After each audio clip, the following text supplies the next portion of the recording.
ಪ್ರೀತಿಸೋಕೆ ಮುನ್ನ, ಕಮಿಟ್ ಆಗೋಕೆ ಮುನ್ನ 1000 ಸಲ ಯೋಚಿಸಿ. ಒಂದೇ ಒಂದು ಸಲ ಪರ್ಸನಲ್ ಆಗಿ ಇಬ್ಬರೇ ಕೂತ್ಕೊಂಡು ಮಾತಾಡಿ. ನೀವಿಬ್ಬರೂ ನಿಜಕ್ಕೂ ಏನು ಅನ್ನೋದನ್ನ ಮನಸಾರೆ ಹೇಳ್ಕೊಳ್ಳಿ. ಮನೆಯ ಪರಿಸ್ಥಿತಿ, ನಿಮ್ಮ ಮನೋಸ್ಥಿತಿ, ಯಾವ ಪರಿಸ್ಥಿತಿಲಿ ನೀವು ಹೇಗೆ ಹೊಡೆದಾಡಬಲ್ರಿ, ಇದೆಲ್ಲ ಬರೀ ಮಾತಾ, ಬರಿಯ ಕನಸ?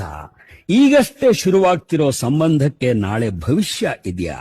ಜಾತಿಗಳು ಎಷ್ಟರ ಮಟ್ಟಿಗೆ ಅಡ್ಡಿ ಬರ್ತವೆ? ಹಿರಿಯರನ್ನ ಕನ್ವಿನ್ಸ್ ಮಾಡಬಲ್ಲೆ ಅನ್ನೋ ತಾಕತ್ತು ನಿಮ್ಗಿದೆಯಾ? ಕಡೆ ಪಕ್ಷ ಮದುವೆಯಾದ 1 ವರ್ಷದ ತನಕ ನಮ್ಮನ್ನ ನಾವು ಸಲಹಿಕೊಳ್ಳೋದಕ್ಕೆ ಸಾಧ್ಯವಾ? ಊಟದ ಗತಿ ಏನು, ತಿಂಡಿ, ವಸತಿ, ಇಂಥ ಪ್ರಶ್ನೆಗಳಿಗೆ, ಪ್ರಾಕ್ಟಿಕಲ್ ಪ್ರಶ್ನೆಗಳಿಗೆ ಉತ್ತರ ಸಿಗದೆ ಹೋದ್ರೆ ಮನಸ್ಸಿಗೆ ಎಷ್ಟೇ ನೋವಾದ್ರೂ ಸರಿ, ಪರಸ್ಪರ ಶೇಕ್ ಹ್ಯಾಂಡ್ ಕೊಟ್ಟು ಒಬ್ಬರಿಂದೊಬ್ರು ದೂರವಾಗ್ಬಿಡಿ. ಏಕೆ ಅಂದ್ರೆ ಒಂದು ಸುಳ್ಳು ಭ್ರಮೆಯ ಹೊತ್ತು ಪ್ರೇಮದಂತಹ ಮೊಲವನ್ನ ಸಾಕಬಾರದು.